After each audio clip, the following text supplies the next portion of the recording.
kita dari kelompok 3. Perkenalkan kita tugas kita nih sebagai MC. Untuk teman-teman, perkenalkan nama teman saya ini namanya Alvito Sandi. dan saya sendiri Ahmad Zaki. Dan saya Dio Anugrah. Gini. Halo semuanya, kita dari tim Naskah. Perkenalkan, aku Naura Amalia Itina. Aku Salma Sabila. Aku Kalisa Salsabil.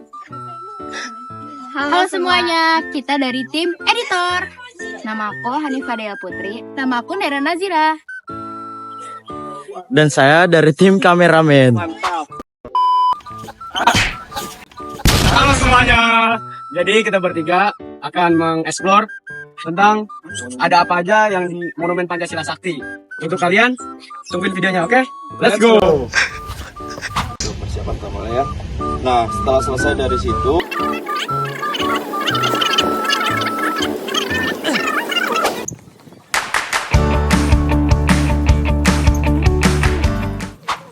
Ruang penyiksaan terletak di sebelah sumur maut.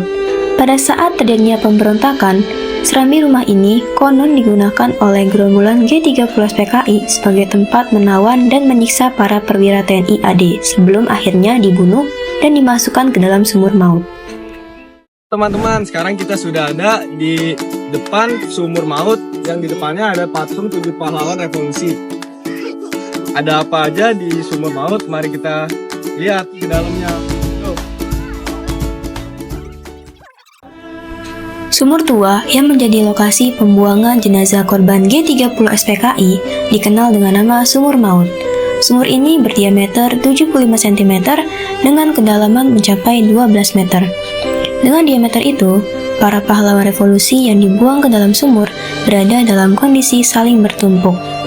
Sumur maut Lubang Buaya hanya mampu memuat satu badan. Usai sumur tersebut ditemukan pada 3 Oktober 1965, kemudian jasad para korban dievakuasi pada 4 Oktober dan dimakamkan di Taman Makam Pahlawan Kalibata.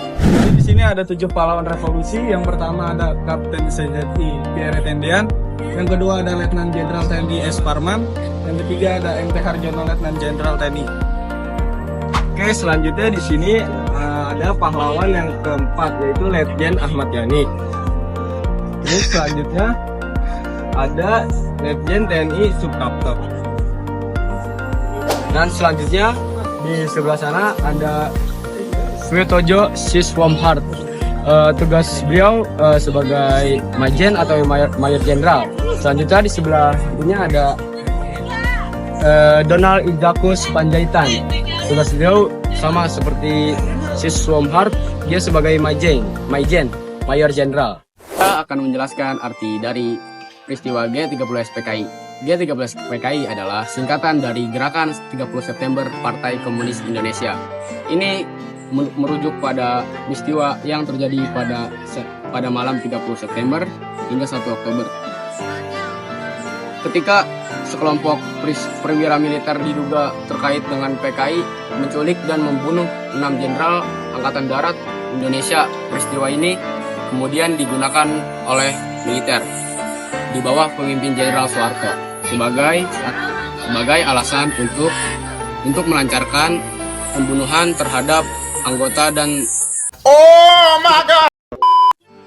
anggota dan simpatisan PKI yang berujung pada pembantaian massal dan penangkapan ribuan orang di seluruh Indonesia. Terima kasih. Monumen Pancasila Sakti dibangun atas gagasan Presiden kedua Indonesia yaitu Soeharto. Monumen ini dibangun di atas tanah seluas 14,6 hektar dengan tujuan mengenang serta mengingat perjuangan para pahlawan revolusi yang berjuang mempertahankan ideologi negara Republik Indonesia yaitu Pancasila dari ancaman ideologi komunis. 7 perwira TNI AD yang gugur pada peristiwa tersebut kemudian mendapat gelar pahlawan revolusi. Sebagai bentuk penghormatan kepada para pahlawan revolusi, pemerintah mendirikan Monumen Pancasila Sakti di sekitar lokasi pembuangan jasad, tepatnya sekitar 45 meter sebelah utara dari sumur maut. Patung para pahlawan revolusi berdiri dengan latar belakang sebuah dinding setinggi 17 meter dengan hiasan patung Garuda Pancasila. Oke, saya di sini ingin menjelaskan mengapa peristiwa G30 SPKI bisa terjadi. Peristiwa G30 SPKI bisa terjadi karena peristiwa ini dilakukan oleh PKI bertujuan untuk menggulingkan Presiden pertama Republik Indonesia, yaitu Insinyur Soekarno, sekaligus ingin mengubah ideologi negara. PKI sendiri juga ingin mengubah ideologi Pancasila menjadi negara komunis.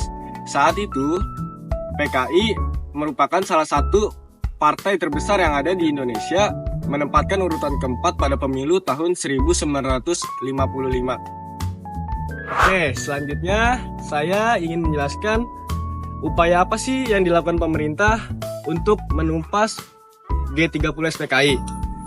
Upaya yang dilakukan pemerintah untuk menumpas G30 SPKI yaitu dengan cara operasi militer dan pengejaran terhadap pemimpin dan pendukung terhadap PKI itu sendiri. Pos Komando merupakan tempat di mana anggota PKI melakukan berbagai kegiatan seperti rapat dan koordinasi. Rumah kecil yang dijadikan pos komando ini sebelumnya merupakan rumah milik seorang penduduk daerah Lubang Buaya yang bernama Sueb.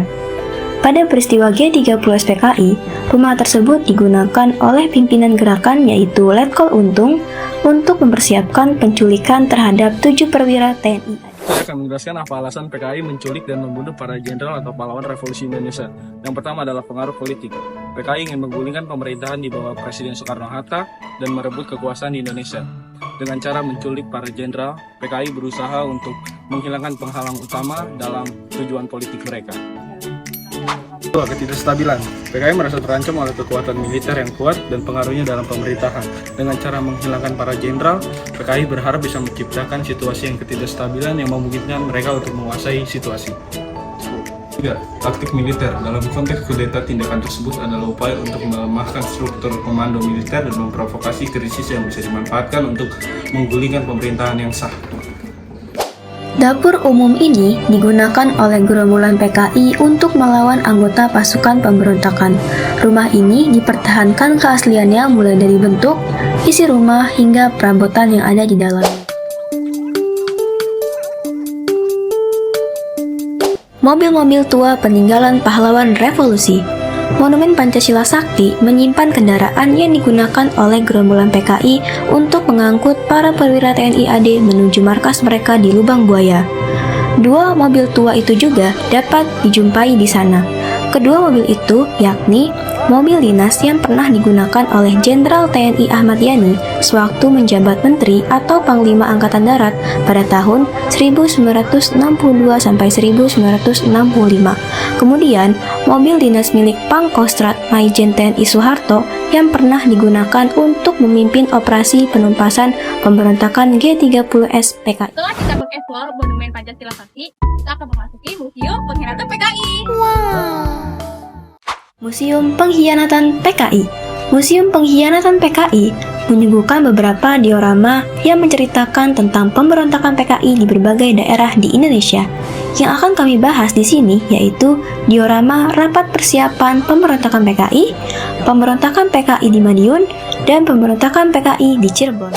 Saya berada di diorama pemberontakan PKI di Madiun. Nah, pemberontakan PKI Madiun terjadi pada 18 September 1948 yang bertujuan untuk menggulingkan pemerintah Indonesia dan mengganti landasan negara. Tokoh yang ada di belakang gerakan pemberontakan PKI di Madiun yaitu Amir Syafruddin dan Musso. Apa aja sih latar belakang pemberontakan PKI Madiun?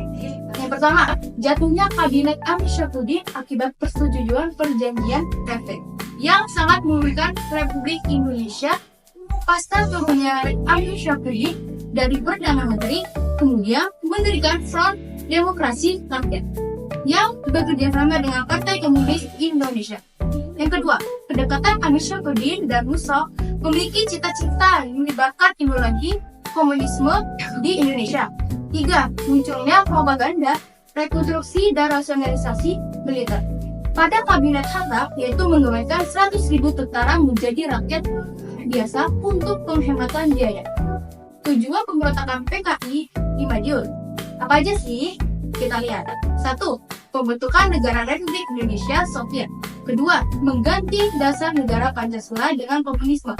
Yang ketiga, mengajak petani dan buruh untuk melakukan pemberontakan. Jadi di belakang saya ada diorama pemberontakan PKI di Cirebon. Jadi saya akan menjelaskan lebih lanjut tentang pemberontakan PKI di Cirebon. Jadi PKI didirikan pada tahun 1920 sebagai bagian dari Gerakan Komunis Internasional. Di Indonesia, PKI menjadi kekuatan politik penting pada pertengahan abad ke-20, terutama selama periode awal kemerdekaan. Di Cirebon, PKI mulai mengembangkan pengaruhnya pada tahun 1940-an dan sampai 1950-an. Kota ini menjadi salah satu pusat kegiatan PKI di Jawa Barat. Diorama akan menunjukkan peta Cirebon dan daerah sekitarnya, menandai lokasi-lokasi penting seperti kantor PKI, lokasi pertemuan, dan daerah tempat aktivitas politik berlangsung. Tokoh-tokoh penting seperti Dipa Nusantara Aidit yang merupakan salah satu pemimpin PKI nasional serta pemimpin lokal PKI di Cirebon akan digambarkan. Tokoh-tokoh ini memainkan peran utama dalam pengorganisasian dan pengembangan kegiatan PKI di daerah tersebut. Diorama akan menampilkan berbagai kegiatan yang dilakukan oleh PKI, seperti pertemuan rahasia, kampanye politik, dan demonstrasi. Museum Paseban. Museum yang diresmikan oleh Presiden Soeharto pada tanggal 1 Oktober 1981 bertepatan dengan Wiwindu Hari Kesaktian Pancasila, menyimpan barang-barang pribadi milik para perwira TNI AD yang diculik oleh gerombolan PKI, mulai dari pakaian, peluru, yang ditemukan dalam tubuh korban, hingga barang-barang pribadi lain yang digunakan dalam peristiwa tersebut tersimpan di sana. Oke, sekarang kita ada di depan diorama rangka persiapan pemberontakan PKI. Diorama ini membawa kita kembali ke tahun 1965, tepatnya di ruang rapat sederhana yang dipenuhi dengan aura tegang dan misteri. Di tengah ruang rapat, sebuah meja kayu tua dipenuhi dengan peta, dokumen, dan catatan rapat. Peta dokumen Indonesia terbentang di atasnya dan dipenuhi dengan tanda-tanda merah yang menandai lokasi-lokasi yang akan dokumen-dokumen tersebut dibahas. Nah, dokumen-dokumen rahasia ini berisi rencana dan strategi yang cermat mengungkapkan ambisi PKI untuk meruntuhkan pemerintahan yang sah. Nah, di sekeliling meja, para tokoh kunci ini berkumpul. Wajah mereka penuh tekad dan konsentrasi. Di tengah mereka berdiri tegak DN Aidit, pemimpin PKI, dengan sorot mata tajam dan penuh ambisi. Dipa Nusantara Aidit ini mencatat dengan cermat setiap detail rencana susunan PKI yang akan diselenggarakan. Nah, suasana rapat ini dipenuhi ketegangan seolah-olah waktu itu berhenti sejenak, menunggu saat yang tepat untuk memicu api pemberontakan.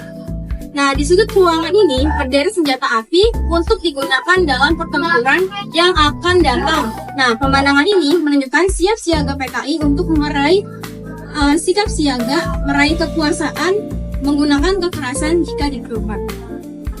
Nah, diorama ini menawarkan gambaran nyata tentang persiapan yang dilakukan PKI sebelum melakukan pemberontakan. Nah, diorama ini juga bukan sekedar tampilan visual, tapi sebuah jendela ke masa lalu yang mengajak kita untuk merenungkan konsekuensi dari kekerasan dan perlunya menjaga persatuan dan toleransi di Indonesia. Assalamualaikum warahmatullahi wabarakatuh. Saya Dio Anugrah. Saya Ahmad Yati. Ini dengan Bapak siapa? Fazal. Kali ini saya ingin menanya ini ke Bapak nih. Tanggapan Bapak terhadap PKI atau G30 SPKI gimana? Itu suatu tindakan atau gerakan terorganisir dan sangat biadab yang tidak boleh lagi terjadi di Indonesia. Oke Pak. Sekian, terima kasih ya. Tanggapan terhadap PKI dapat dilihat dari berbagai sudut pandang. Yang pertama, sejarah dan konteks. Memahami latar belakang sejarah PKI penting untuk menilai perannya dalam perjuangan kemerdekaan dan dinamika politik di Indonesia. PKI memiliki basis massa yang kuat dan terlibat dalam berbagai gerakan sosial. Yang kedua, pelanggaran hak asasi manusia. Penumpasan PKI pada tahun 1965 mengakibatkan banyak pelanggaran hak asasi manusia, termasuk pembunuhan massal dan penahanan tanpa proses hukum. Hal ini menjadi bagian penting dari diskusi mengenai keadilan sejarah dan rekonsiliasi. Yang ketiga, ideologi dan pemikiran. PKI menganut ideologi komunis yang bertujuan untuk menciptakan masyarakat tanpa kelas. Kita menjelaskan cara-cara agar paham komunis tidak masuk dan berkembang di Indonesia. Yang pertama, dari segi edukasi. Dari segi edukasi, kita harus meningkatkan pemahaman masyarakat tentang ideologi komunis dan dampaknya. Lalu yang kedua, dengan menegakkan hukum. Tegakkan undang-undang yang melarang atau menyebabkan komunis. Lalu yang ketiga, dengan dialog terbuka. Promosikan diskusi tentang ideologi dengan menekankan nilai Pancasila. Lalu yang keempat, pemberdayaan sosial. Atasi ketidakpuasan sosial dan ekonomi dengan meningkatkan kesejahteraan. Lalu yang kelima, monitor dan kendalikan penyebaran informasi yang tidak akurat. Jadi kita sudah menjelajahi Monumen Pancasila Sakti. Sudah semua bagian kita jelajahi. See you next time. Dadah.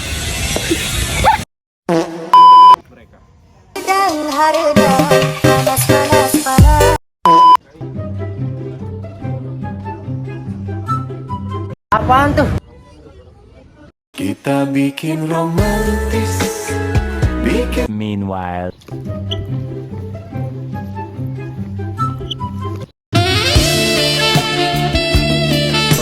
Teman-teman, sekarang kita ada di sumur apa nih?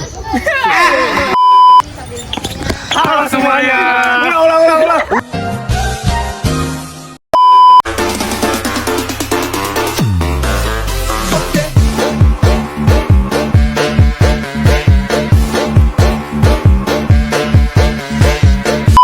Masihkah kau mengingat di saat kita masih 17? Waktu di mana tanggal-tanggal merah terasa sungguh meriah. Masihkah kau ingat cobaan terberat kita matematika?